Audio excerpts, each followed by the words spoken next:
Welcome to another episode of When We Heal, the World Heals. I'm Trish Hay, your host. So excited to have with me the wonderful PJ Jones. She is a coach, an author, a trauma survivor, a speaker. I'm just like so excited to get into it with her today because she is such a transformation. Like just to see her, I PJ, I just see you as like a phoenix rising. Ever since I met you, I'm just like see a phoenix rising and want to hear about your story. Thank So you. thank you for coming on. I can't wait to Thank share you with, so much. others more of who you are and your light. So thank you for coming on, PJ. Thank you for having me, Trish. I'm been excited to be on your show since last year. So I'm really excited. I'm thankful to even be honored to have you share my story with your audience. I appreciate you. Oh, I appreciate you too so much and your everything, all the work you're doing, your vulnerability, your light. So um there's so much I want to ask you about, but my biggest thing that I really loved was listening to your podcast, and you were very transparent about your story, and then that helped me because I related to a lot of it, and I haven't heard a lot of people share that. So I think it would be beautiful if we can kind of go there and people can learn a Okay. bit about where you've been in your life, that led you to this work that you're doing. And it's just like, you know, your story just gives other people permission, I think, to just be more themselves and to heal and to speak about the truth. And Mhm. um, so, yeah. So, um, if you feel okay to, I guess, share a bit, you want to start back when you were little and what you Start went. from the beginning. I can start Yeah. from the beginning. Yeah. And then like let's go deep into like in real into these traumas that you've experienced, so that Right. Awesome. yeah. Okay. Well, it was a generational type situation where my mother was abused by my biological father. He was allowed by my grandmother to molest my mom from the age of 8 until after I was born. I was born when she was 20. Yeah, 20. She was 20 years old. She was almost 20 years old when she had me. Um, and he abused her in every way you could think of. She was also abused by my uncle. He actually was. She was 5 when she lost her innocence to him, and my grandmother knew about all of this stuff and she did not have the support. So as a child growing up in such an awful life, she didn't know how to be a mother herself. Mm. Um, and that's where I come in. Fast forward, I am living with my mom, who's dropping me off with my grandmother and my biological father. At the time, I didn't know he was my father. He was the preacher of the church that we grew up in. So he was just reverend. But we had me and my older sister, we had to live with him a lot of the times. And he was a good man to me and my sister. He never abused us, he never touched us. He treated us like angels, as did my grandmother. But after he passed away, that's when the abuse started. I didn't understand. I mean, I've always was treated differently when I was growing up. My cousins would bully me. I had my ribs broken when I was 5 years old, and they were like, "You better shut up," and I was always treated differently. Me and my older sister knew something was wrong. But we were kids, so we just kind of did what we were told. We grew up on a farm, home cooking, little house on the prairie type thing. So it was okay. But then again, when my father passed away, I believe he was the one that was protecting me from my mother's abuse because everything that he did to her, she took out on me. He was 11 when I passed away, and I was so brokenhearted because It I was, found out 2 years before the. Oh, I'm sorry. Go ahead. I'm sorry, what were you saying? You were 11 when he passed away. Is that what you're saying? Yes, ma'am. Okay. And 2 years before that, when I was about 9, that's when I found out that he was actually my father. My mother sat down and told me and my older sister everything, not in specific details. I got those tidbits growing up, but Mhm. she did basically tell me that he was our father, and that he did touch her when she was a little girl, and he did bad things to her. That's where the conflicted feelings started because this was a man who was my hero. He protected me, and to find out he was a monster, and that he was molesting a lot of. It wasn't just my mom. I have 2 aunts that he also molested, um, but he favored my mom, so it kind of stuck with her. And he raised my grandmother's kids. So a lot of my cousins and my uncles and they call him dad, So it just was really confusing, really And he was a confusing because pastor, you're saying. Like this was a he pastor was in the church.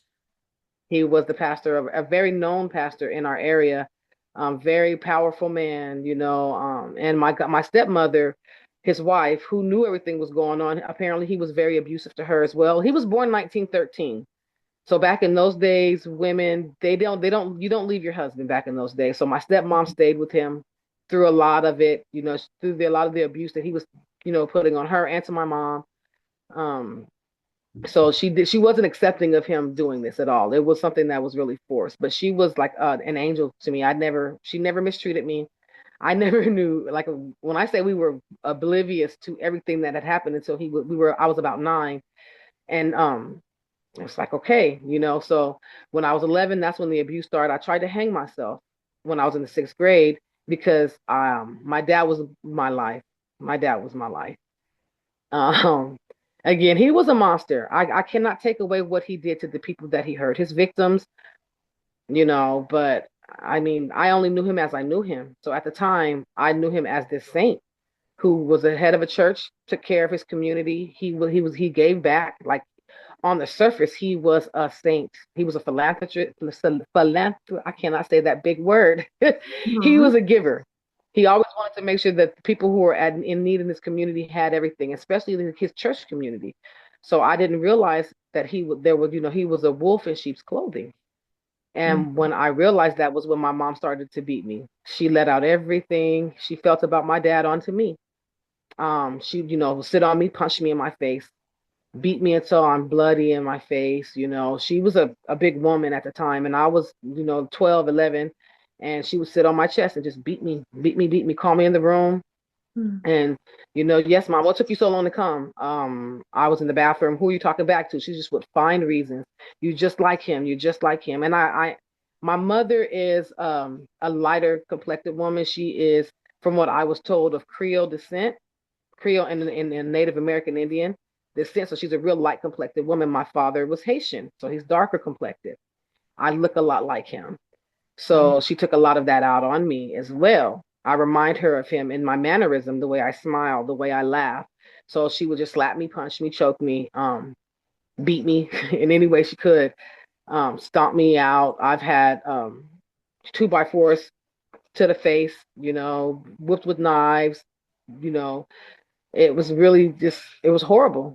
So, but when I turned 14, I was like, she's going to kill me. So I started running away from home, thinking that I was going to find a safe place to live. So that didn't really happen because while I was out in the streets, you know, um, I was taken advantage of. I first tried to go and hang out with my sister's at the time boyfriend and his family, and his oldest brother, who was at the time 21, got me really drunk and he took my virginity for the first time. I was 14. I wasn't really wanting to have sex. I didn't, I wasn't, I mean, I knew about sex, of course, at 14, but I wasn't interested in even having a boyfriend at the time. I was a tomboy. Um, I didn't want to be bothered. So he did, used to try to throw advances towards me. But, for one, I'm like, you're an adult. I'm a child. Why are you looking at me this way? Mhm. And so he did get me really drunk, and he did what he did. I found out that there were people watching in the window laughing at him doing this to me.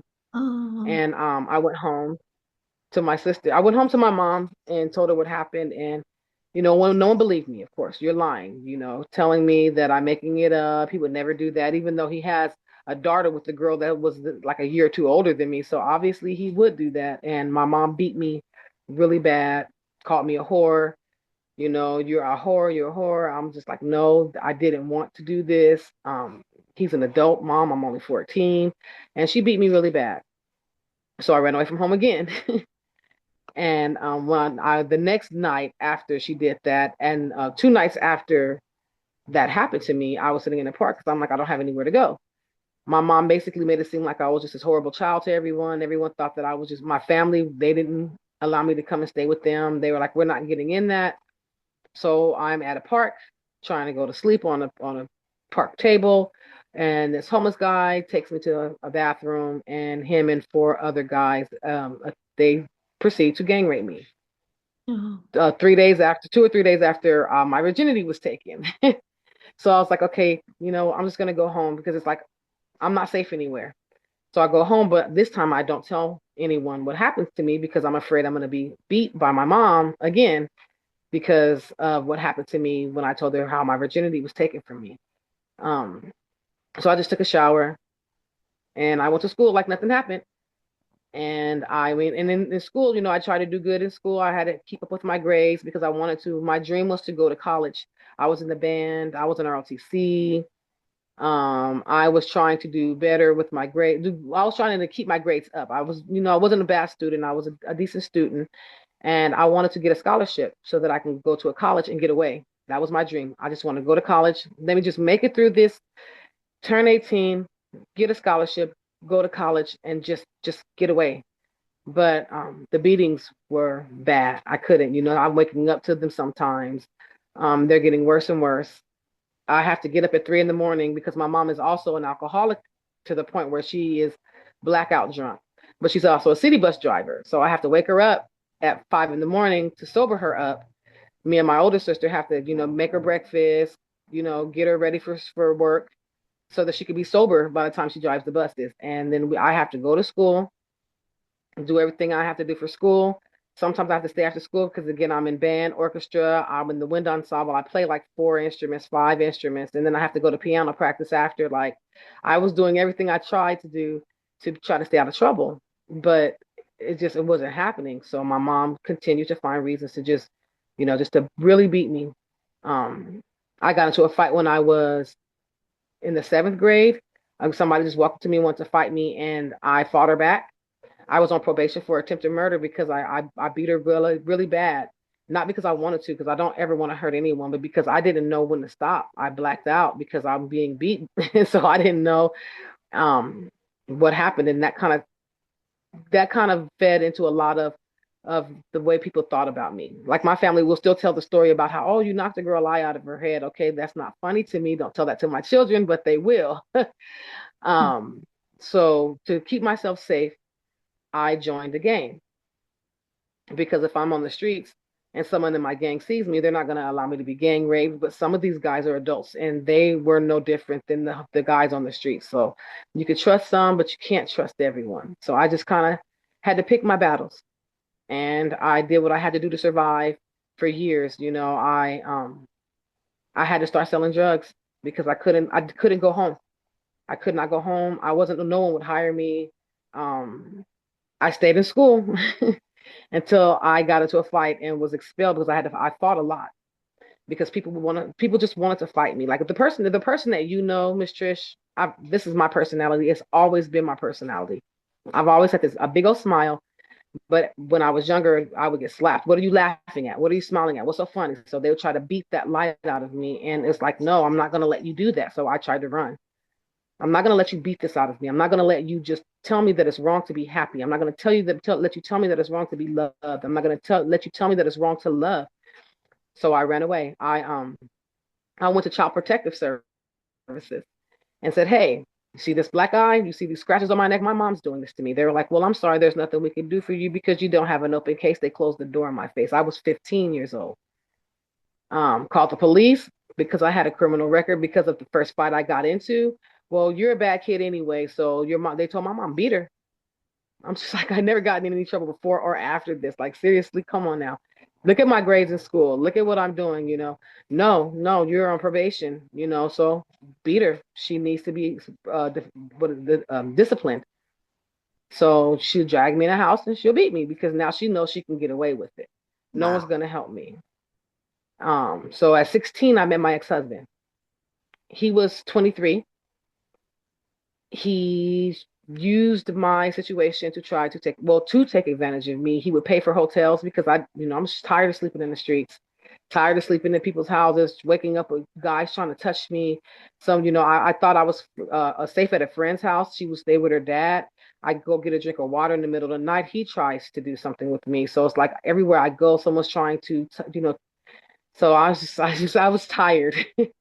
So he paid for a hotel, but he made me sell drugs. And so I sold drugs for him. I went to school. He would show up at my school wouldn't allow, and then he stopped letting me go to school. He tried to traffic me. That was where things started to get violent with him because I was like, no, I didn't even want to be in a relationship with him, but he did what you called, he broke me, locked me in the room, kept me in the room, forced me to have sex with him, forced me to have sex with him, forced me to have sex with him. You're mine, you belong to me. You're mine, you belong to me. Until it's like, okay, if you just let me out of this room, you can do whatever you want. So I just gave up, and I didn't trust anybody to tell my family anything because they always felt like I was making things up. They never believed anything that I was saying. So I was just trapped with this man who wouldn't even let me go to school. And I'm 16 years old, and he's trying to traffic me. And again, that's where I draw the line. He started beating me, and his beatings made my mom's beatings look like spankings. I swear it was, sodomized me, tortured me with foreign objects, intimately, would light things up and let him get really hot and penetrate me. He was just really a really bad person. But then I got pregnant at 17. Well, I got pregnant at 16 once, and he beat the baby out of me, and then he beat me for the baby not making it. Then he got me pregnant again with my oldest son at 17. And that's when he finally slowed down with the abuse. I mean, he still beat me, but it wasn't as when I was pregnant, it wasn't as bad. When I wasn't pregnant, it was horrible. Um, and I didn't fight him back. I was so tired of fighting. I had been fighting at that point for like 3 or 4 years. So I was like, I'm not gonna fight anymore. I don't care. So I just kind of let him beat on me. And as long as you don't abuse my children, I don't care. Um, he for years would just beat me. Then at that point, he just started to beat me. I was with his family. He isolated me from my family. His family knew that he was older than me. His family knew that he should not have been having sex with me, and they just kind of they gaslit me a lot. If you didn't want to be here, then why are you here? Because I'm a child and I don't know any better. You're all the same age. You're all adults. Why are you allowing this to happen to me? You know, um, his sister had me basically raising her kids. You're gonna stay here. You're gonna have to pay to stay here. So they made me sell drugs to pay his sister to live with her, so that I wouldn't be in the streets. She tried to traffic me. Would send people in the bathroom with me while I'm taking baths. I'm 17 at this time, so it's just like I was just tired. So that went on for a few years until after I had my son, and then it was just me trying to get away at that point. I said I have to get out of this relationship, so I basically took care of my children. He wouldn't let me go to school, so I didn't graduate high school. I had to sneak behind his back to get my GED. I had to go up to the college, pay. The first time I took the test, I didn't get to study, nothing. I just took the test, passed it. I had to have my certificates mailed to someone else's house because if he found out that I had my GED, he would have been really mad. Um, so I just he wouldn't allow me to work, so he made me stay on government assistance, Section 8, cash aid, food stamps, whatever, so that I could stay home. Every time I tried to get a job, he would show up at my job and get me fired. So I decided I have to get away from him. So I moved to Nevada, and I let my family know I'm going to Nevada. My mom told him where I was at, told him where I was going. She was really close with him. He would bring me around her beat up, and she's like, I know, just beat her. I know how she is. She has a mouth on her, just beat her. My entire eye swole shut. I get it. I understand. Just don't do it in front of me. Don't hurt the kids. You're fine. So he basically got permission from my mom to abuse me. And I'm just like, I felt alone. I said, I don't have anyone besides my children. My children loved me. I moved to Nevada after I had my daughter. Once I found out I had my daughter, I said, okay, I'm not gonna let this man to my daughter what he did to me. And at this point, like he slit my throat, he shot at me, put guns to my head, put guns in my mouth. He tried to poison me and my children. So I was like, I have to get away from him. He's gonna kill us. I moved to Nevada. He comes to Nevada because he knows I'm there. He is abusive there, but now I don't have someone besides my younger sister, and she and I were not that close. So she was just like, I'll take the kids while you go handle this, but I'm bringing them right back. It was just really bad. So I met a woman, I'm sorry, in Nevada who became like a sister to me. So she was the very first person that showed me it was okay to fight back. She fought physically, but she showed me ways where I could fight go to the domestic violence shelter, find you a caseworker, find you an advocate. She was the very first person that showed me about that. But he isolated me from her. So he would so I finally got away from him, but I ended up having to move back to California, and he found me. Another thing that he would do to get me to take him back was he would kidnap my children. He would take them from school and tell me if I want to see my children back again, I would let him come back into the home. I've had 5 restraining orders on him. I've tried to file for divorce 2 or 3 times. Like, I never wanted the relationship. I was forced into marrying him in the first place. You know, I was just over 18 when I married him. And so when I moved back to California, he showed up over one of my best friend's house and he assaulted her husband in front of their children. And I felt like I needed to go. I said, you know, and they told me I could stay, but I said, you know, he's going to come over here every day. We all have small children. I didn't want to do that. So he had me move in with his mom, who was a known drug addict. She was addicted to crack. And he had me and my children sleeping on the floor in her house. Um, when I finally got away, again, I moved into my own place. He came. Um, and he would just follow me. He would never leave me alone. So I finally got a MySpace account, and I met. That's how old I am, you guys. um, Yeah, I and remember I MySpace. I know what MySpace is, and some people might not. yes, yeah, It's I know. kind I'm of like like the senior MySpace. Facebook, I guess, right? It's kind of like Facebook Yes, for people that don't it was the know. original Facebook. And I found someone who I thought was a friend of mine from middle school. She moved to Anchorage, Alaska. Um, and she was trying to convince me to come down there and live with her. And I didn't know, you know, because at that point, my husband at the time had followed me around and he wouldn't leave me alone. But he hit me with a car. He ran me over with a car and got out of that car, got into another car because I bought him cars and hit me with that one. Our neighbor called the police. He went to jail. I'm like, oh my goodness, this is a sign. I can get away from him now. So I did not tell my mother where I was going, of course. I told her I was moving to Alaska. I did, but I did not tell her where because Hmm. I did not trust her. Right. So I moved to Alaska. But before I go, my children at this time, they were, you know, they only knew their father. They only knew him as their father. They didn't really know anyone else. So they didn't understand what was happening was wrong. They wanted to say goodbye to him. So I did take them to the jail to see him. And I let him know I'm leaving. I did not tell him where I was going. You better not go anywhere. And I told him I'm taking my power back. That was the very first time I said, I am taking my power back. I'm taking my children. You know, one of us is going to die in this relationship, and it's most likely going to be me. I'm the one that takes care of these kids. I cook, I clean, I work. I'm not going to allow you to take me out of my children's lives and turn them into you or touch my daughter, you know. So I left. Um, Everything was beautiful. The first 3 months I was in Anchorage, I had a job as a paralegal, and um, I had a nice little decent support system. And then he showed up at my door 3 months later. The friend who I thought was my friend, he got in contact with her, convinced her that he was changed, and she helped him get to Anchorage where I was at. Wow. So it's like, oh my God, I can't. By then, I'm like, I can't. Okay, I can't get rid of this guy. I can't. He's never gonna leave. He's gonna, you know, either kill me or I'm gonna have to kill him. So I just started sleeping on the couch. I went to work. I went home. And he tried to start that again with the violence. In Alaska, he didn't actually physically hit me, but he would try to. He was a very bad narcissist, very bad. If you haven't guessed already, so he did basically try to shame me, blame me, everything. This relationship is your fault. If you just shut up, everything will be just fine. You know, if you just be a good wife, be a good mother, be a good wife and a good mother. But I'm the only one who works. I'm the only one who cooks. I told you I grew up on a farm, so everything I cook is homemade. Okay, I could off work, start cooking everything from scratch. I clean the home. I make sure the kids, but I'm not a good wife. And let's not mention also he cheated on me every chance he could get. So he did not work. But you know, he blamed me for everything that went wrong in the relationship. He got me fired from a job. And I just started seeing the same things happening again. So I was just like, you know what, I'm over it.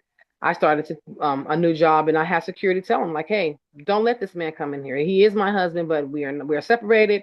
Do not let this man come in. So because I'm gonna keep this job. You know, I'm not gonna let him cost me another job. I'm not gonna let him cost my children a decent lifestyle because my children never knew how badly we struggled because I've always made sure that they didn't know.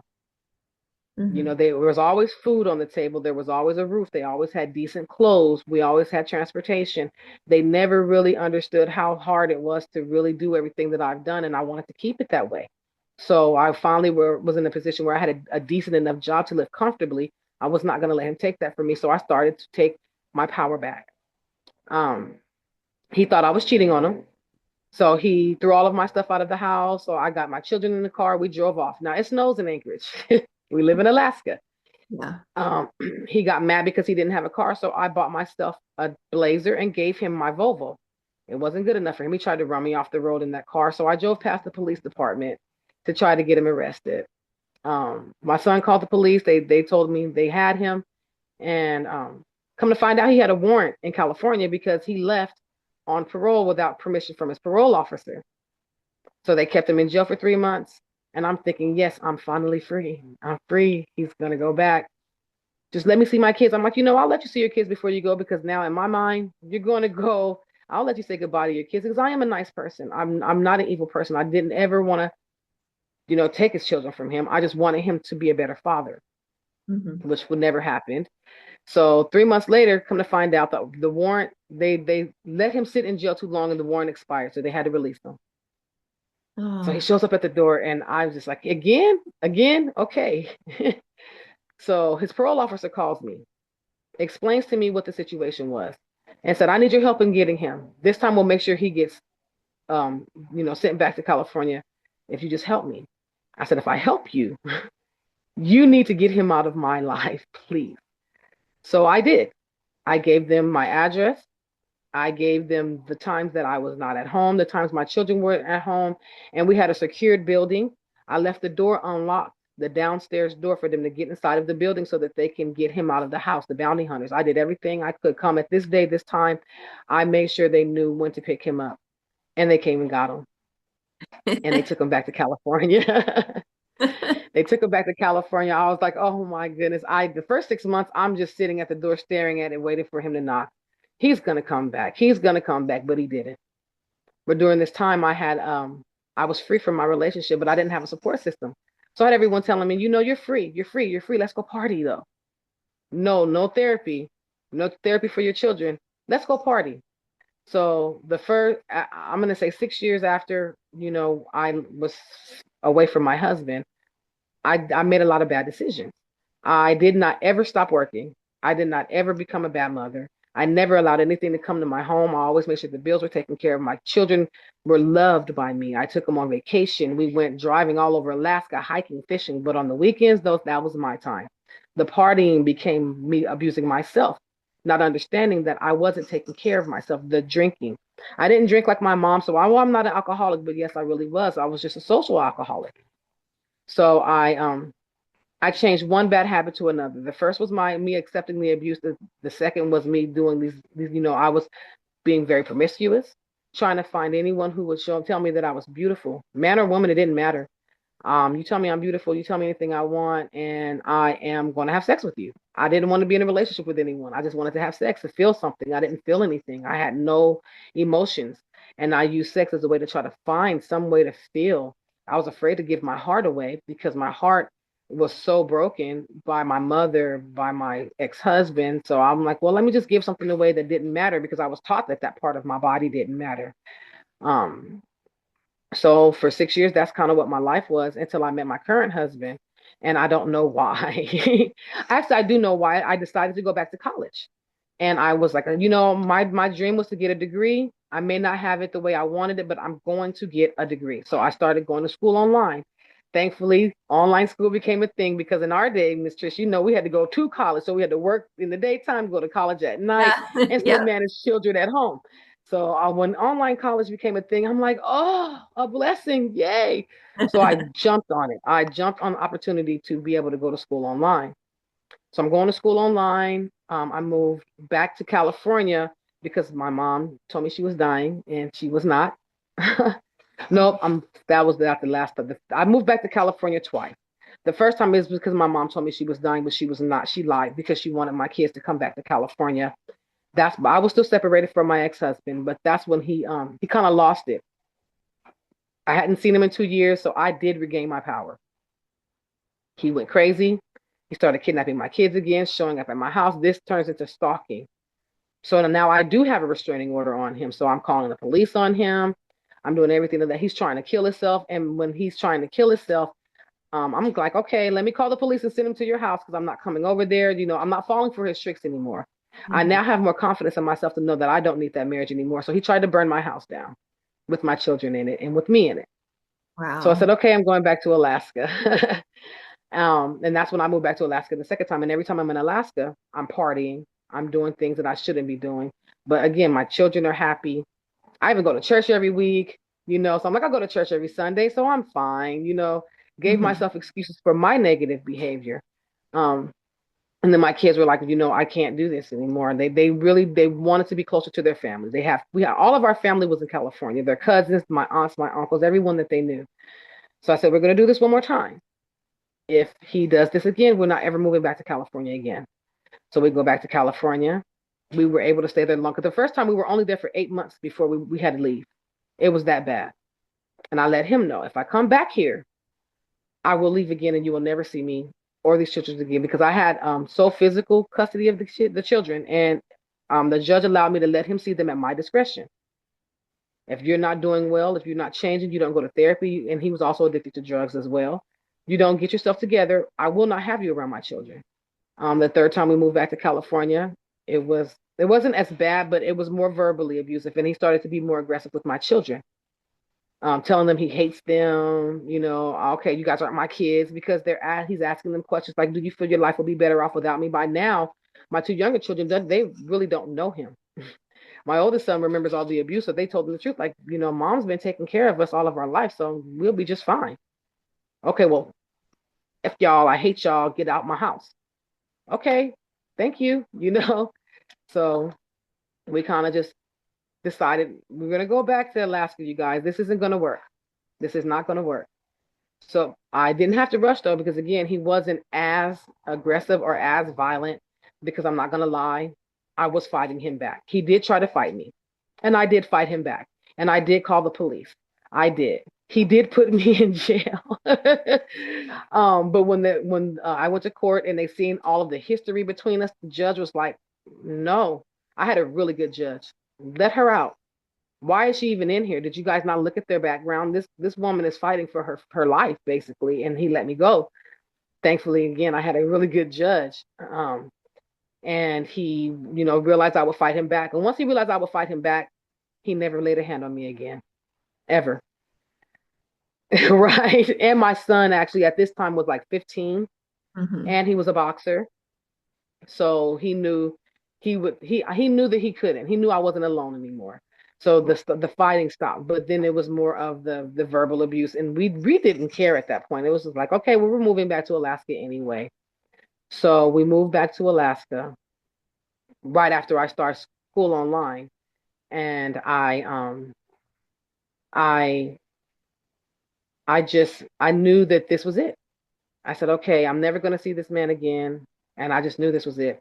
I slowed down on the partying, and I just focused on school and work. I started working in the mental health field. My first job was working at a homeless shelter no, I'm backing that up. My first job was working at a drug and rehab facility. And that's when I started learning about mental health. That's when I started to learn that the things that I had been doing the past 6 years, I should not have been doing. Then I had three jobs at the same time. So the second job I had was at a homeless shelter for youth called Covenant House. I was a case manager for teenagers who were in the homeless shelter, and a lot of them had mental health issues as well. And the third job was at a mental health facility itself for people who were actually confined to the institute. So working in the mental health field, I'm like, oh my goodness, I was not living a healthy life. I was definitely causing myself more trauma, partying and having very unsafe encounters with some people that I didn't even know half of them. I mean, I'm not proud of my behavior, but I'm also not ashamed of it because that was a part of my journey. Yeah. Um, so I got my I was in school for criminal justice, but the concentration was human services. So I had to take a lot of psychology classes where I learned a lot of coping skills. I learned a lot of things that I could do differently. I learned everything that I should have learned then. So I met my current husband. We started dating. I slowed down. I just worked and I was focused on working my children in my relationship. We went to St. Louis to visit his daughter for her birthday. My older son at the time was 19. He had just graduated high school that year before. And during the time we were in St. Louis, he was shot and killed trying to help a friend. Mm. So I said, okay, I'm not going back to Alaska. That's it. So I had my car shipped to St. Louis, moved to St. Louis. But I moved to St. Louis with the girl who helped my ex-husband move to Alaska. We made up from that. I explained to her why she was wrong. She said she would never do that to me again. So I thought everything was okay. But she was never really my friend. Come to find out, she was still, talking about me a lot behind my back, saying things that weren't true. So, and she actually introduced me to my current husband because she was dating his brother. Um, and apparently him and her, his, she went and told his family a lot of things about me that weren't true. They moved to St. Louis, and there were just things that were being said about me. So when I was out there, his family hated me. And a week after I got out there, my son passed away. I had no support. So I drove to get my car from Seattle, tried to bury my son in California with my family, but my ex-husband stole all of the funeral money and went to Vegas with it. So I was like, okay, let me move. Let's just go. So I took my current husband, who was at my boyfriend at the time, and my two children, and we just left California. I have not been back there since. I think yeah, I've not been back to California since my son passed. And then I went, and I had him cremated, and I had his ashes sent to me. And then the girl who was my friend, who I was staying with at the time, she kicked me and my children out, maybe 2 weeks after my son passed away. So I'm homeless in St. Louis with no one. His family absolutely hates me. Even to the point where they're going on his social media page, my husband's social media page, saying, "Oh, she looks like a man. Why are you with this girl? She looks like a man." And I had never met these people before. I'm like, "Why are you attacking me?" Like, I've never spoken a word to any of these people at that time. And they knew my son had just died. They were like, "Well, I'm sorry, we don't know him. We don't know her." So my first year with my son passing away was really bad. It was really, really bad. I had nobody. My sister, she tried to be there for me. My older sister, who was my best friend, is my best friend, but we grew up in the same home. So I didn't expect her to know any more than what I knew about, being there emotionally for someone because we both had the same mom. Um, so she couldn't really be there for me, but she was broken because of the loss of my son. And okay, I'm okay. Sorry. Oh no, So I have take my a moment. Yeah. A lot, PJ, that you just shared. It's so. yes. But it made me strong. Losing him, and a lot of people don't understand this, but losing a child, you will understand. You're either going to break or you're going to be strong. His death certificate came in the mail, and that's where I had my broken moment. That was my aha moment. That's where I knew I didn't have anybody. Something needs to change. You've been in mental health long enough to know that the way you handled, leaving your trauma was not right. You have to make the better decision. So I just kind of stopped talking to a lot of people who were not a positive support system. So I ended up probably with three friends, you know, and I started working. Of course, I dropped out of school. I started working so many hours a day because my kids and I were homeless. So I had to keep a roof over our head in the hotel. My current husband's family would not help us at all. They actually convinced him to leave me for a month. They were like, "This is not for you." So we separated for a month because the arguing between us got really bad because his family kept getting involved, and you know how that can go. Families involved, you're dealing with the grief and things. We just, we weren't. It was never violent with us. It was just more of an argumentative situation. And he said, "I can't do this," and he left. Um, he came back after a month.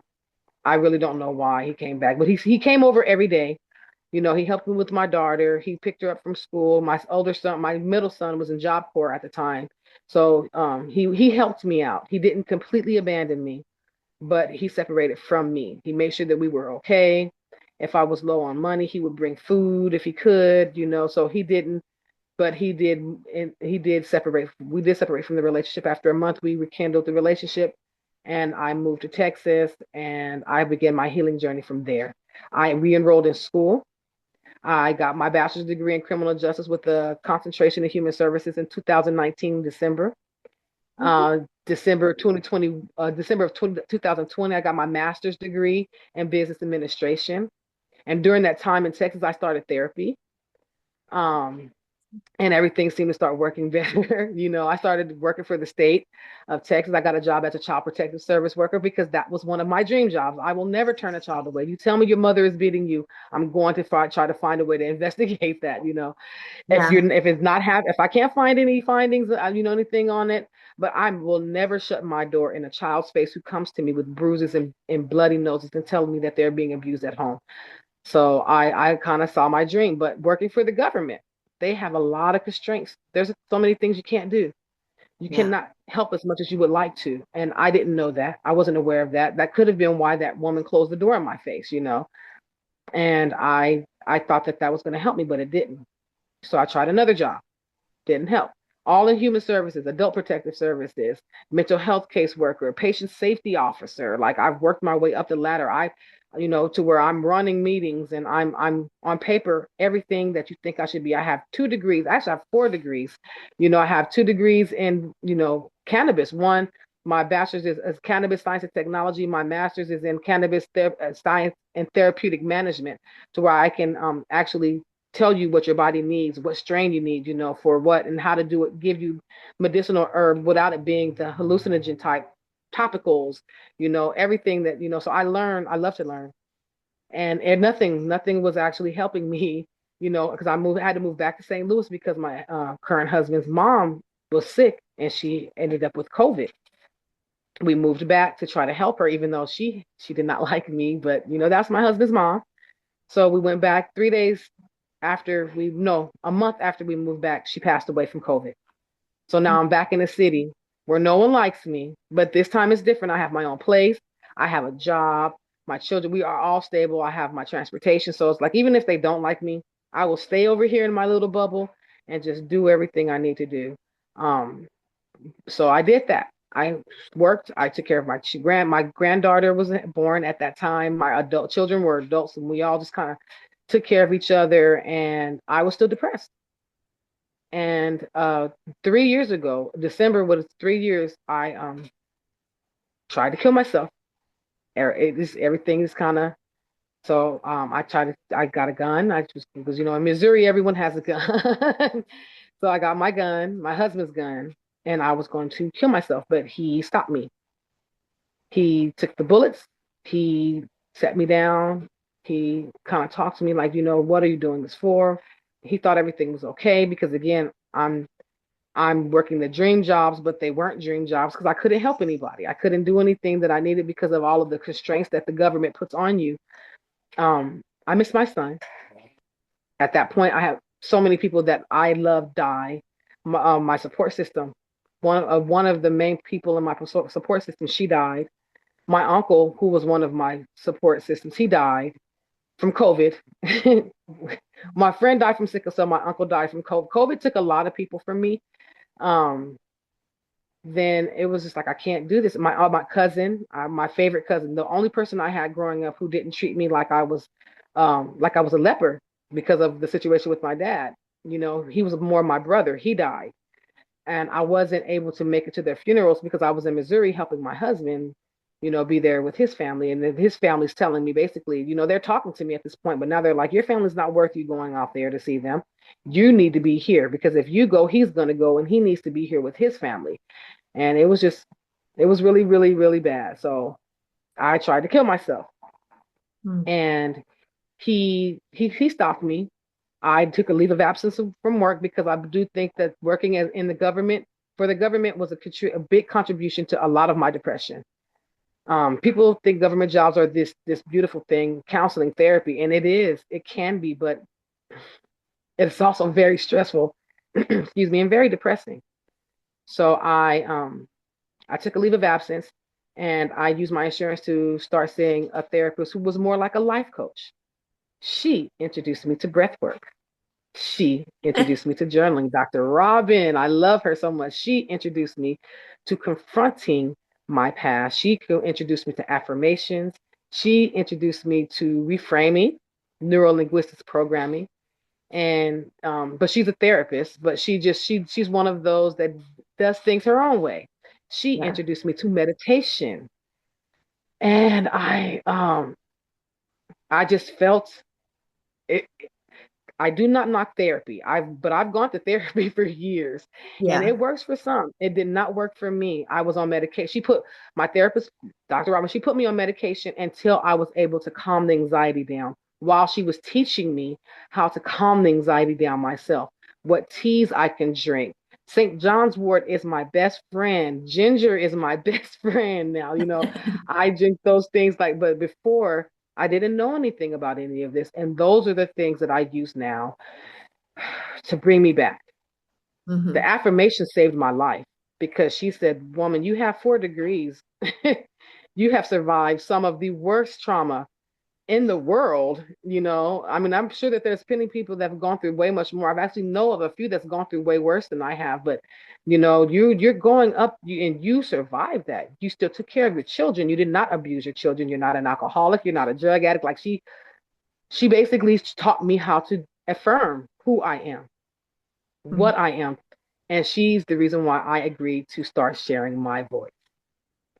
You need to teach someone how to deal with the way, to deal with the trauma that they've gone through before they get to the point where you were when you're ready to put that gun to your head.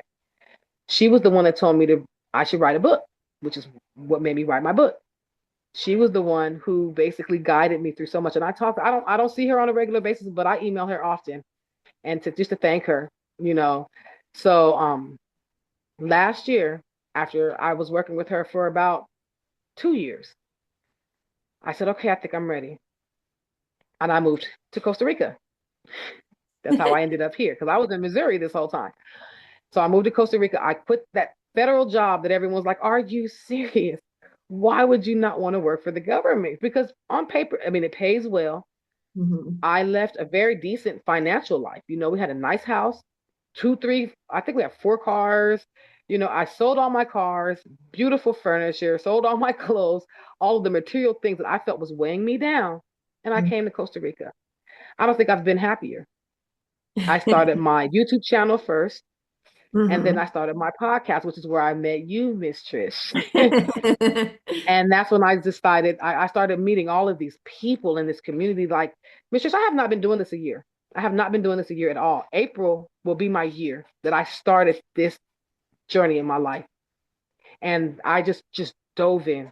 I said, I cannot one. It's like this is my drug now. Healing is my new drug. Because if I heal you, I heal me. If I share my story, that's taking my power back. I'm saying, hey, I did not do anything wrong. Hey, these are the things you lived through. And Yeah. when I have my moments, because I still do, I still have my moments. I mean, I lost my child, of course, and his anniversary just passed. January 24th was 8 years that it had been since I lost my son. But instead of crying, I cooked his favorite meal for breakfast, lunch, and dinner. I sat it in front of his urn and I had breakfast, lunch, and dinner with my son, and I talked to my son. Oh. I listened to what I felt like he would say to me because he was a beautiful, beautiful person who would never have wanted me to be so sad. Like he loved me. He Mhm. was a mama's boy through and through, which is why his biological dad hated him so much. He used to try to beat him. I used to have to stand in front of the door and let my ex-husband bang my head into the wall because if I let the door go, he's going to go in and attack my son. So I'm like, I'm just going to have to take this. And I'm having knots and concussions that he won't let me go to the hospital for because I don't want him to beat my son because my son reminded him so much of me and he was such a mama's boy. His heart was so big. Like I said, he died defending someone else. It wasn't even his fight, Mm. but that's who he was. And I'm not happy that I lost my son, but I'm proud of the fact that he left the world doing something I know he would have wanted to, which is helping someone that he loved. So I use that now to celebrate him. I don't mourn him anymore. I miss him every day, but I don't mourn him anymore. I still grieve his loss, but I don't mourn him as a person because he's here with me. I feel his energy. I feel his love. And as long as I feel that, he's always going to be here with me. I have to learn how to I had to reteach myself everything that those people who were not necessarily bad people, they just had bad habits. They weren't taught right. They didn't have the support system or whatever it is that they had that made them who they were. I don't hate them anymore. I feel sorry for them. I forgive them. but I feel sorry for them. I do not speak to my mother. I do not. I call her, excuse me, every year to tell her happy birthday because she is my mother. And she's drunk half the time because she still drinks. And I'll Mm, tell her happy birthday and I'll hang up the phone. I'll FaceTime her so she can see my face. Happy birthday, mom. She's drunk. She's getting ready to cuss me out, tell me I killed my son, and I'll just hang up the phone. mm, So I do love my mother. I feel sorry for my ex-husband. I genuinely feel sorry for him. He's never had his own place. He lives with his mom. He's always either lived with me, his sister, or his mom. I never looked at those things like this is not, he was never a man. He had to make himself feel like a man by beating me. So I feel sorry for him. He needs help, mm. but I can't be the one to do it. So Yeah, yeah. that's why I share my story. And that is my story. That's why I do what I do, because I want everyone to understand. Yes, you can go through the worst. People will drag you. They will, if you let them. But once you take your power back, and taking your power back does not necessarily have to be fighting. Because when I started to physically fight, I went to jail. Right, There right. are other ways to fight. So Yeah, I want to share that with people so they can also understand that it's also so important to have a positive support system. You need to have a positive support system because the people that you think are your friends will be the ones that might drag you down even further. I put myself in a lot of very unsafe situations after my marriage, following people who weren't my friends, who were not a very supportive group of people.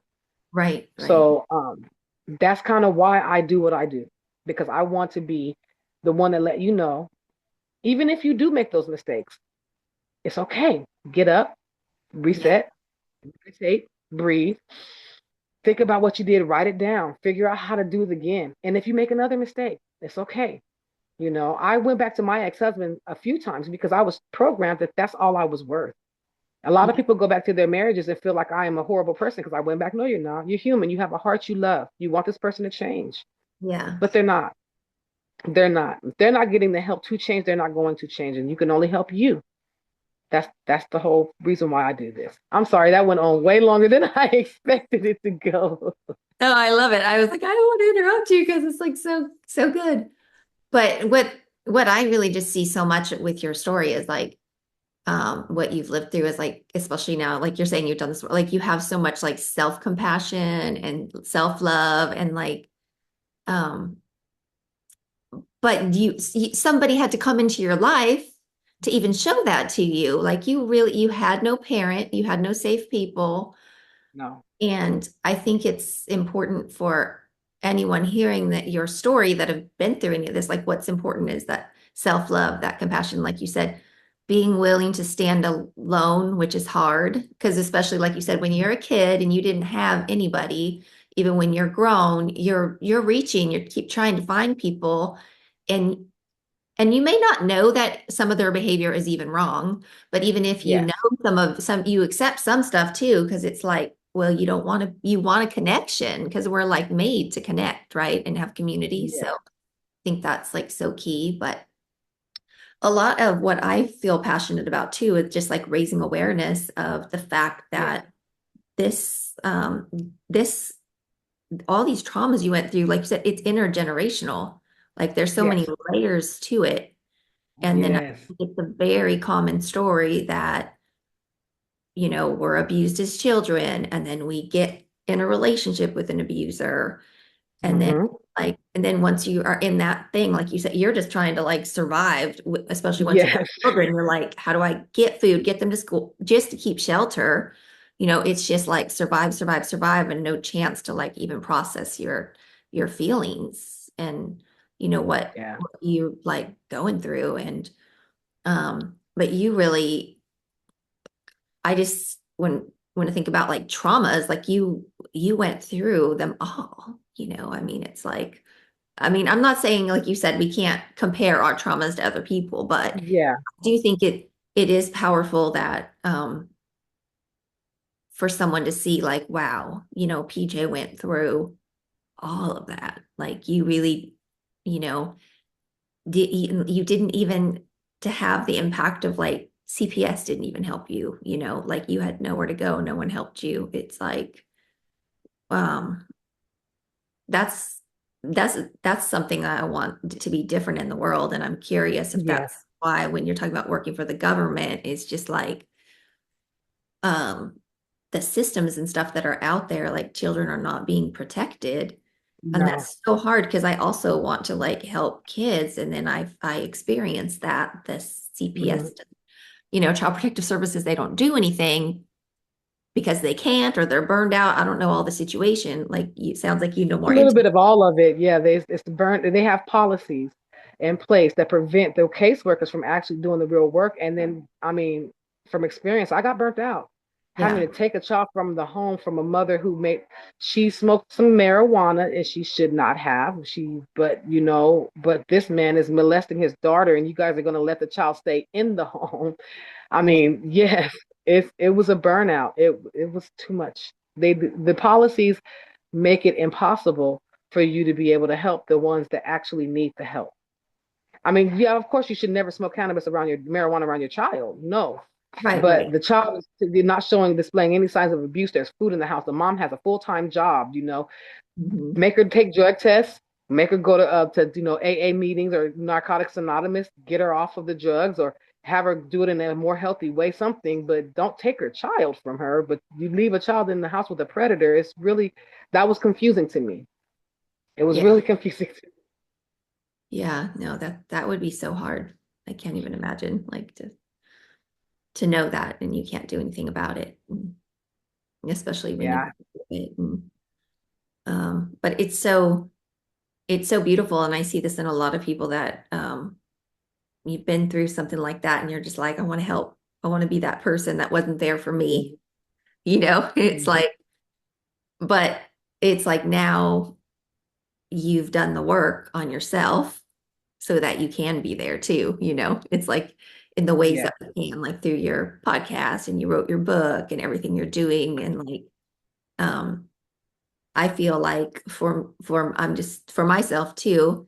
Um, I was trying to kind of save a bunch of people, but like I really wasn't good because that's like I needed to go in and heal all this stuff that had piled up in me too. So it's like a lot of people that are in all kinds of professions. It's like because we're trying to help and save people because we're Yeah. like, wait, we want to be there for those people. But Yes. we gotta like take care of us first, like to like learn your breath work, the meditation, and just like Yes. going in. Yes. And I love what you're sharing about your like, and I agree what you're saying about therapy because it's like I like that because life coach, therapist, whatever you want to call it, it's like one person, Hmm. can really help you see that and reflect Yes. back. And it's like you can change someone's life that way. It's just like you've got to find that person. And maybe it is therapy, and maybe it starts with therapy and Yeah. but then it will evolve, to whatever. And now we know all these tools like meditation and affirmations and all this stuff. So that's like Yes. so Which helps a cool. lot. Yeah, it does. And the thing about it is like what I found is what it helped with is like um feeling your feelings and realizing what's even in there and then like really getting it Mhm. out, you know. Yes. I mean, what Yes. would you say is like what do you experience since you started doing like breath work and meditation and the affirmations? Like how did that help you? It helped me to center myself, taking a deep breath, because my abuse caused me to be angry. I was so angry with everyone. It helped me to stop. What are you mad about?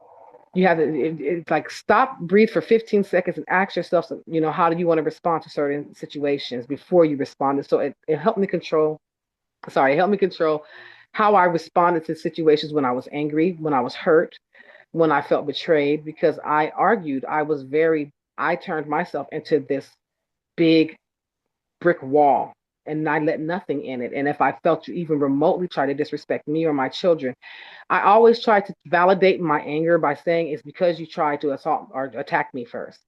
But just because I'm angry, it taught me how to understand what my emotions were for. I can be angry, but I need to address where the anger is coming from so that I can better address the situation as a whole. And then it allowed me to understand that when I react in certain ways, I'm being just like the people that I'm trying to be different from. It helps me center myself. It helps me call myself out. on my negative behavior. It helps me try a lot harder to be more patient with a lot of my situations. Be patient with my mom because again, it's not easy to call her every year and tell her happy birthday. Hmm. It's not easy to hear a lot of things from people when they say things about me that are not true. It's not easy for me. And it also helps me to realize who I am. When I had to do breath work, when I'm having those bad moments, it stops and makes me think about, focus on the one good thing about yourself. That's what I do. I'm breathing and I'm focusing on that one good thing. What did you accomplish? What did you do for yourself? How do you fit into this world? What is your purpose? And I think about that one thing, and my brain scatters all over the place. So that one thing turns into two things, which turn into 10 things that I'm doing right now for my community. And as I'm breathing through it, it helps me. It helps me to reset. So that's kind of what it does for me. It helps me reset everything that I was taught, all those negative, toxic behaviors that I was taught. It helps me to reset all of that and turn it back into something positive. And instead of me being depressed for 3 days, I'm sad for a couple of hours, and now I'm bouncing back up, and I'm okay. I'm ready, you guys. I just need a couple of hours to reset. Sometimes, it may take a whole day. Like, I'm not gonna lie, the day before my son's anniversary, I was down the entire day, but I used to be ashamed of that. Now I respect that. That's my time. I Yeah, need that to reset. And I'm not ashamed to say, I'm not cooking you guys dinner tonight. You're going to have to fend for yourself because I can't do it now. yeah. So it just kind of helps me understand me more. Hmm. That's beautiful that you're saying that about understanding your feelings and then accepting like and setting a boundary to say like I'm sad today and that's okay. I'm going to be sad Yeah. and I need to not do anything and you guys take care of yourself. Like that's so beautiful and powerful because I think that a lot of people, especially women, like they're just keep pushing through, just keep pushing through and it's Yeah. like and then Yeah. all of a sudden we have all this buried anger and buried feelings, and it's Oh, just going to start coming out sometime, or you're going to get sick. And then it's like, just because it is normal to get angry, it is normal yes. to get sad. Like, and Hmm. I feel like for me too, I feel like what you're sharing is it's like now that I have the tools, yeah, I still get sad, I still get angry, but it's Hmm. like it's a smaller recovery. And I'm Yes. aware, like, oh wow, Yes. you get aware of why am I feeling angry right now or why am I feeling Yes. sad? And then like Exactly. honoring it, because it's like it's okay to feel those things. And then Hmm. like having the tools like you said because to be able to come back to a place where you're more balanced, you're more free, you Yes. can feel more joy. Yes. But I think that is really important like what you're sharing because a lot of times people just show like you're going to be all good, like you're going to do this and then it's just going to be all Yes. joy Exactly. and I'm like super excited because always feel like I want to make like get real like yeah you get to experience like joy and all this cool stuff and that is Yes. beautiful. But like part of the human experience is we're going to have like people die Exactly. and like these things Yes. that it's okay to feel your feelings about, and be sad and Yes. you know and just honor that. Yes. So what I want And to our know, gener oh, I'm go, sorry, go ahead. you go ahead. Oh no, I was gonna say our generation, we were taught that we have to be strong. If you're sad, you're emotional. If you're angry, you're Oh, irrational, and yes. I just feel like this is unlearning all of that things that I mean, I'm sure you were taught that too, like especially being a woman. I used to I'm sorry, my family was the type, the men in my family, if I'm crying, are you on your period? Oh no, I know it's like, yeah, it's just like it's your hormones, it's your whatever. And then, Yeah, so and I'm that's always what I been a learned. very sensitive person. So then it's always like, that's like, oh, you're just sensitive. It's like, well, yeah, I'm Yeah, not human. I have feelings. It's like you're too right. sensitive. That's like such a way to just discount everything Yes, about you. Like, but it's the we're a beautiful generation thing. of gaslit. Gaslight, so much gaslighting, so much all that. And yeah, just so when you can learn to like recognize and honor your feelings for yourself. And then I had to go in and learn, like, sounds like what you did with some reparenting with your programming Hmm. too, on doing all that stuff. And then being like, Yes. no, you're like, I got these degrees. I'm actually a badass woman. I did this, I did all this stuff. You know what I mean? But like to Yes. really feel it and embody it for yourself, And Yes. I mean, since now I didn't know you until I got to connect with you online, and then we got to do podcasts and stuff, which was Yeah. wonderful. But I want to know like what prompted the more about the move to Costa Rica, and then like this, like I know you had like this, you publicly made all about your transformations and what you were doing. Like, was there like why leave and go to Costa Rica? What was the big thing with just like, let's start with that. Well, me and my sister and my current husband, like we always wanted to leave the country. I can't breathe there. You know, the United States, everyone is so programmed to be a certain way. It's Hmm. hustle bustle, hustle bustle, hustle bustle. I had to stop and realize I work so much I barely see my children, you know, my granddaughter, and because I was working 3 jobs. Do you really think I was at home with my kids a lot, you know? So Right. it's like you have to survive instead of live. And I didn't want that for myself anymore. I wanted to just live. So my sister actually came up with the idea, well, let's just go to Costa Rica. Let's, collect our savings. I cashed out my retirement and let's just jump out on a leap of faith of ourselves. And I said, okay, I'm really spontaneous. As you can see, I will move. I moved from California to Nevada to Alaska, you know. So I'm not afraid to move. And then I moved to Missouri. Then I moved to Texas. Like, I'm not afraid to move. So she was like, well, let's just try out of the country since you're not afraid to move. I said, okay. My mom, drinking got really worse and she kind of trapped my sister in Texas.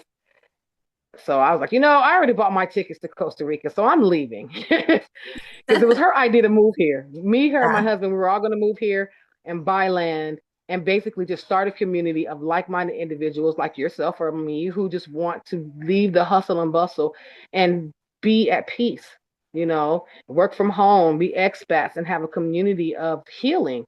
And we had all Mhm. these ideas of a community center where people can go and meditate. They can learn how to farm. They can learn how to grow. Like I cook. I could teach you how to cook. I learned a little bit on farming. I was so little when I stopped going, but I remember enough. And living here, like the local, the Ticos here, they will teach you everything about farming. Like I was outside in the back farming just yesterday with my husband, and I want to teach that. So that's what me and my sister were talking about. But she still feels obligated to help my mom.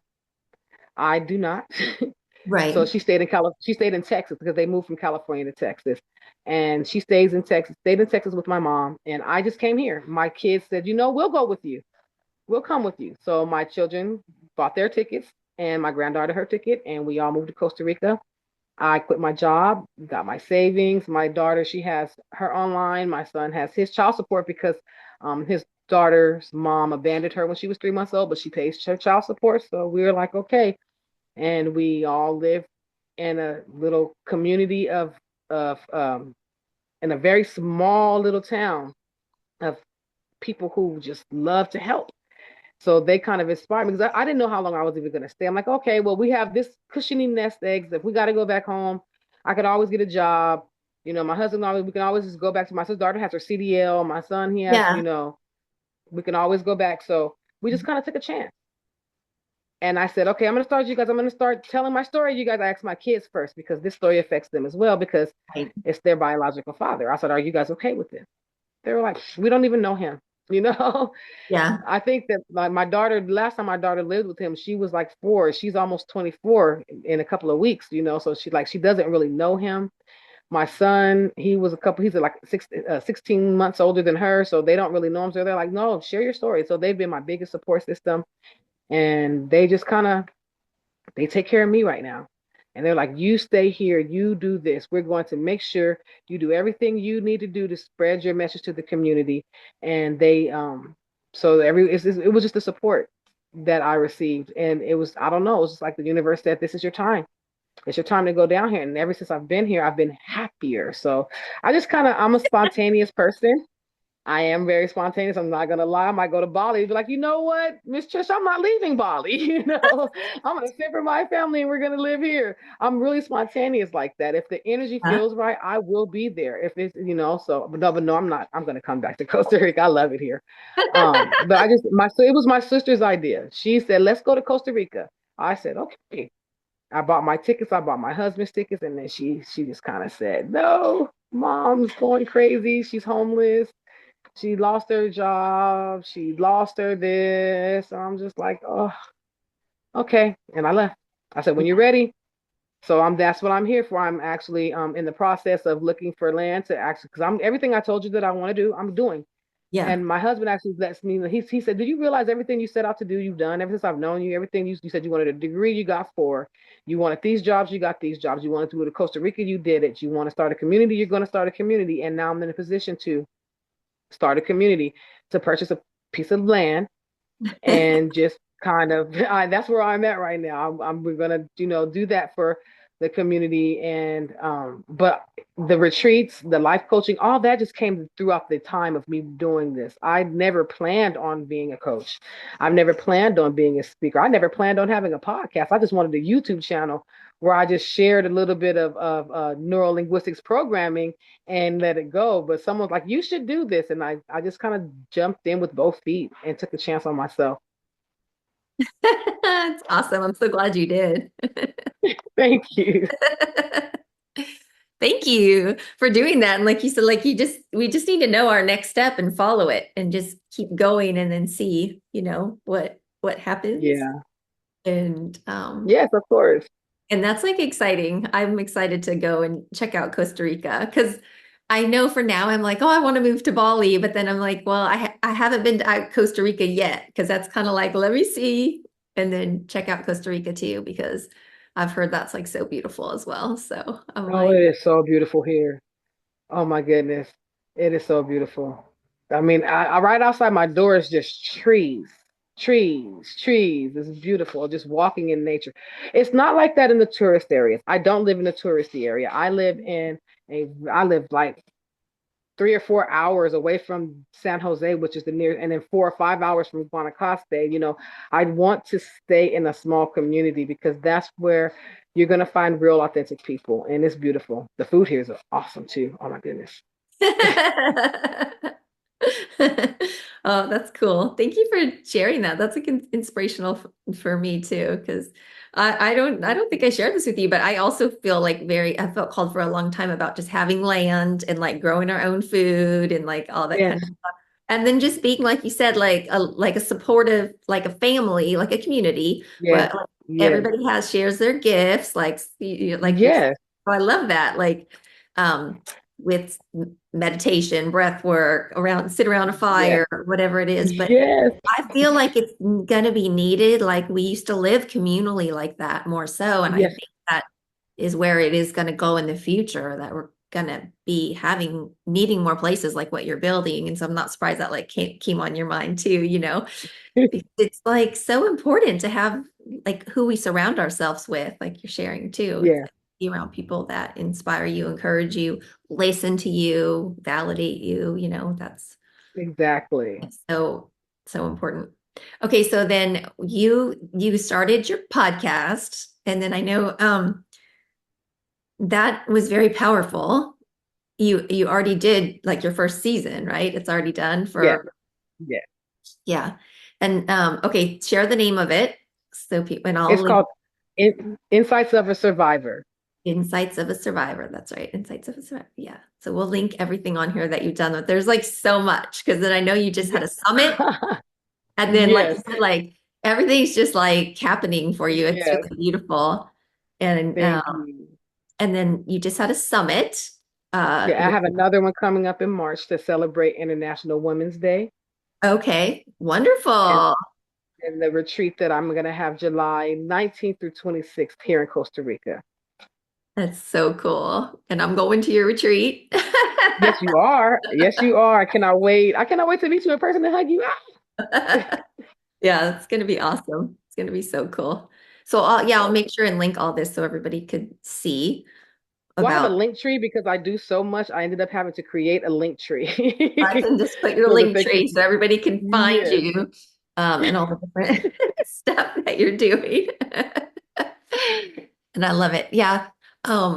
Yeah, just looking at your retreat and all the things you're going to offer, it looks really beautiful, about us like yes, love meditation. Like it's gonna be Yes. amazing. I know that. And It really is. I'm so excited because I really want it to be something that's going to help the community grow, And I know that a lot of times people focus on women. I don't only focus on women, but right now it's kind of, I don't know, it's just this where it's leading me to kind of help empower women. But I know that there are a lot of men. Like if you've listened to my show. I have men on there as well. oh yeah.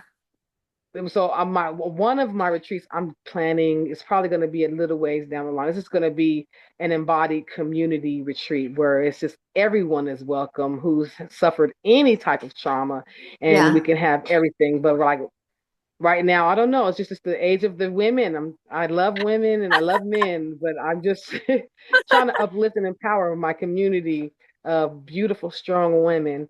So because we've always been in competition with each other, we have been Yeah. trained to look at each other and compete against each other. And I feel like we're the mothers. We are the home, we're the ones that carry a lot of the pressure on our back. So we're like really resilient and really strong. And I Hmm. feel like we could do a lot together. Like we could do so Yeah. much together. So I'm just kind of trying to get that community of strong, independent, loving women to kind of help us put this together. Yes. The divine feminine is rising. Like that. The I feel divine like that feminine. too. It's like I felt so like conflicted even with my retreat in Bali. I kept being like, I kind of didn't want it to just be women, but then ultimately I was like, no, this is going to be all women in a sacred circle. Yeah. There we are, and we're going to be dealing on, like our root chakras and our sacral chakras. And Hmm. there is a time for just women. So I was like, There is. this is gonna be for that. But I agree with you. Like we also just having things for people, like Yeah, just for any well people, yes. everybody. And whatever, Like, yes. Whoever mhm. you identify as, whatever you identify as, we're all human and we all Yes, need to have that support. But for now, if you identify as a woman, no matter what you were born as, whatever you identify as, yeah, I'm working with that right now. yeah, yeah. I love it. I love it.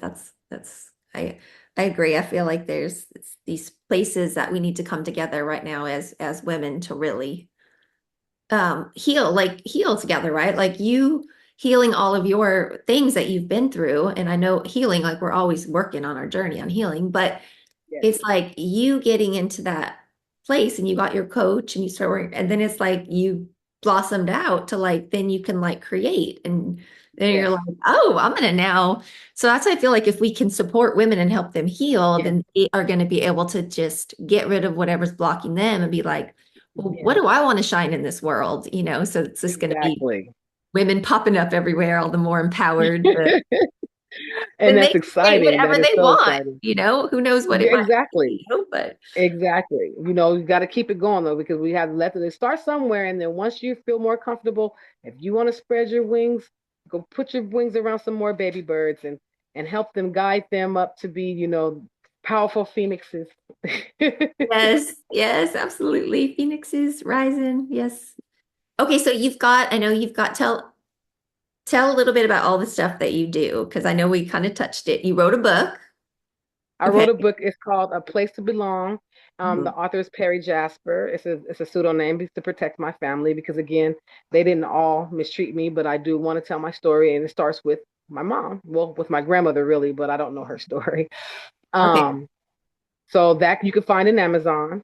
Okay. Everything I'm saying you can find on my link tree as It's all well. on your link tree anyway. So I'll put it on there. But so you wrote a book, and then I mean, because this is like really cool because it's like all the things. I just want to like really applaud you and honor you because you've done a lot and you're doing a lot. Like you wrote a book. Thank Like you. that's I powerful. did. You started a community. You've got Yes, a I podcast. did. I did. And I have it's on my YouTube channel, Empowered Voices, Finding Truth to Survivors. I believe that's the name. I have so much, but I have that in my link tree as well. You do. That's where my Insights of a Survivor is going to start going live in season 2 on my YouTube channel. And I'm also going to keep it on Spotify as well, but it's going to be live on YouTube. So this is something Okay. new and exciting for me. No, that is exciting. I'm excited because I love watching on YouTube that stuff too. So no, that's awesome. I'm excited. And then you're So hosting this retreat in Costa Rica. Yes. And then my Fearless and Flourishing Summit in March 8th and 9th, which will have so many beautiful speakers on there sharing their stories. And this one is not, the first one was about more trauma, overcoming your trauma. This one is just about empowerment. Anyone who's faced any type of adversities, even if this, depression, or if bullying or whatever, any type of adversities that you've had to overcome. Poverty is also very traumatic. A lot of people Oh, don't understand living in poverty can be very, traumatizing. And if you yes. had to go through that and then you still came out to be a powerful, strong, empowered woman, tell your story, share your story. So, and I'm still looking for speakers too, because like I want to have as many women on here willing to share their stories and to empower as many people as they can to grow and find the feminine divine in them, the divine feminine within them to be somebody more than what they think they are, because we all have that in the capability in us to grow. We just haven't, we haven't been told that enough. That's all. Yeah. Yeah, that's so true. Yeah. So, um, telling like you're shining. It's like you know that with this within you now, and like even that will radiate out of us too. Like if we embody that and get around more women. So okay, that's so cool. And then people can also work one-on-one with you as well as a coach, right? Like Yes. you are My doing that. coaching company, Soulful Resilience Journey. There you go. What a great um, you can, resilience. yeah, it's called Soulful Resilience Journey, and I do a 15-minute free discovery call to see if they want to work with me. And that's where I do a lot of my neuro linguistics programming certification. I'm a holistic, everything I do is holistic. I'm Hmm. not going to have you counting to 10 and doing the normal average therapy type stuff. You're going to be doing this a lot of breath work, a lot of affirmations, a lot of looking at yourself. Accountability. I'm really big on accountability because, as you can see through my journey, I held myself accountable for the mistakes I made in the years that I didn't seek therapy. Hmm. Even though I probably should have, I didn't really know, but I mean, something in there told me I should have went. I had to hold myself accountable. I'm here to do what I couldn't do when I was working for the government, and actually hold your hand and be your friend and help you get to a point where you want to be at in your life, and so that you can grow. So, and I have different I have one-on-one sessions, I have group sessions as well. I also have different type of empowerment packages. If you feel like you just want to work with me once a week, I have that. If you want to do a whole entire package with me, I have that. So I have a variety of options for anyone who feels like, and however they want to feel, however they want to do it. It's ranging from $50 all the way up to like $1,200 for the 6-month empowerment package. I Hmm. think I don't remember what it was called, but I have to look at it. This I have there's so much, but it's Yeah, all on they my gotta link go to your link tree if tree. they want if you.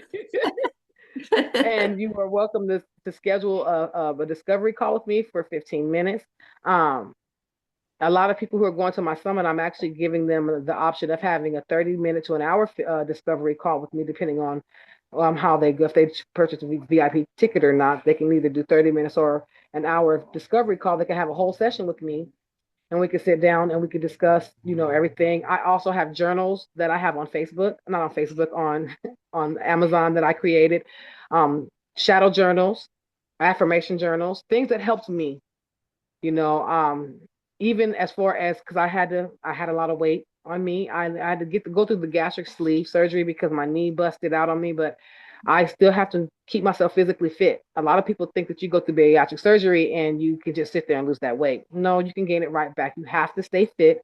You have to eat right. So I even have a fitness journal for people to be able to keep themselves, So everything that helped me in my journey, I have available in my programs and in my coaching packages. And then anybody who works with me on my coaching packages will also get any journal that I have. They'll have access to all of those journals free. They don't have to pay for any of them. So I try to Awesome. do the best I can to make sure that the community is taken care of. And again, if you come to my event in March, you will also get one free journal for the general admission VIP. I'll give them two free journals, and my then discovery call for my coaching package so that they can start their journey if that's what they want to do.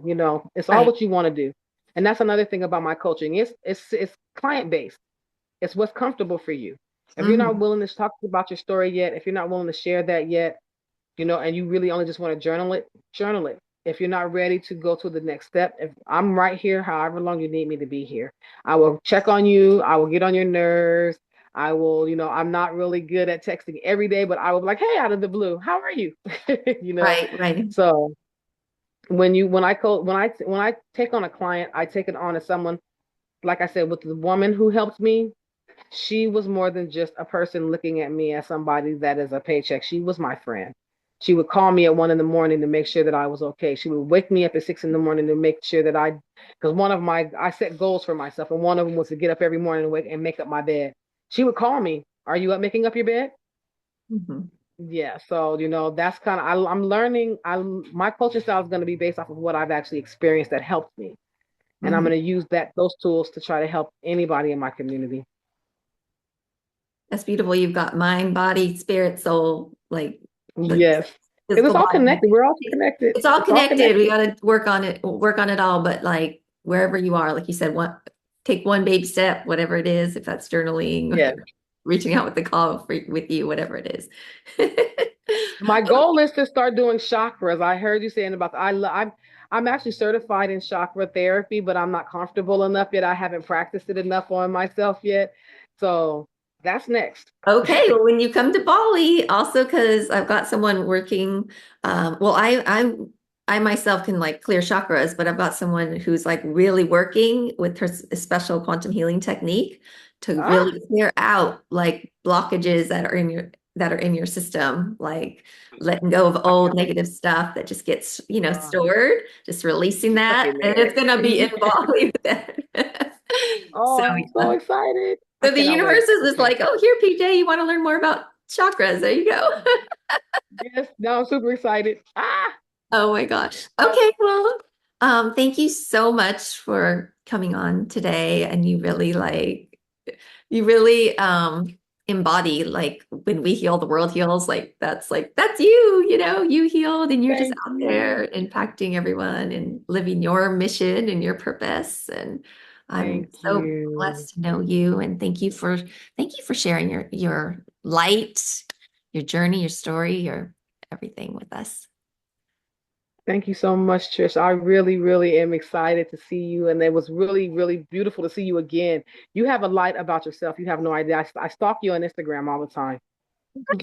It's your smile. I love that smile. It makes my day. So I appreciate what you're bringing to this community. It takes a community to heal the community. And I thank you for being a part of that. Oh, thank you, BJ. Thank you.